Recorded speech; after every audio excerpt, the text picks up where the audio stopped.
মহিপুর সদর ইউনিয়নের ৭ নং ওয়ার্ড সিরাজপুরের প্রাথমিক বিদ্যালয় মাঠে বিএনপি সমর্থিত ধানের শীষ প্রতীকের প্রার্থী জননেতা আলহাজ এবিএম মোশাররফ হোসেনের জনসমর্থনে বিকাল ৩টায় এক উঠান বৈঠক অনুষ্ঠিত হয়। এতে সভাপতিত্ব করেন আব্দুল খালেক মেম্বার। উঠান বৈঠকের প্রধান অতিথি হিসাবে উপস্থিত ছিলেন মহিপুর থানা বিএনপির সভাপতি আব্দুল জলিল হাওলাদার।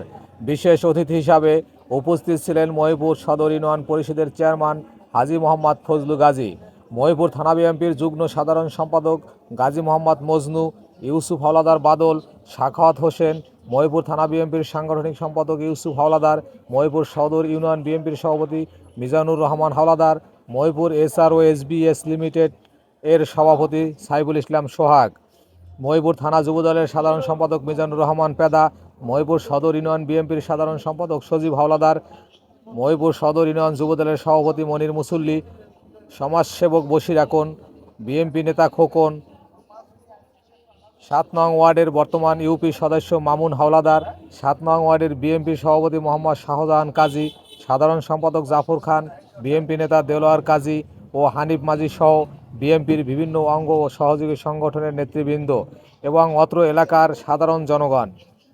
পরিচালনা করেন মহিপুর সদর ইউনিয়ন বিএনপির সাংগঠনিক সম্পাদক আইয়ুব আকন ফিরোজ।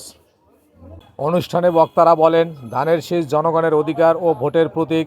আগামী নির্বাচনে ধানের শীষে ভোট দিয়ে গণতন্ত্র ও মানুষের অধিকার ফিরিয়ে আনতে সবাই ঐক্যবদ্ধ হতে হবে। এলাকার রাস্তাঘাট, শিক্ষা ও স্বাস্থ্যসেবার উন্নয়নে ধানের শীষের বিকল্প নেই। এবিএম মোশাররফ হোসেন নির্বাচিত হলে সিরাজপুর সহ পুরো মহিপুর সদর ইউনিয়নের উন্নয়ন নিশ্চিত করা হবে। এলাকায় দীর্ঘদিন অবহেলিত ধানের শীষের প্রার্থী জয়ী হলে জলাবদ্ধতা নিরসন, রাস্তাঘাট উন্নয়ন ও মৌলিক নাগরিক সুবিধা বাস্তবায়ন করা হবে।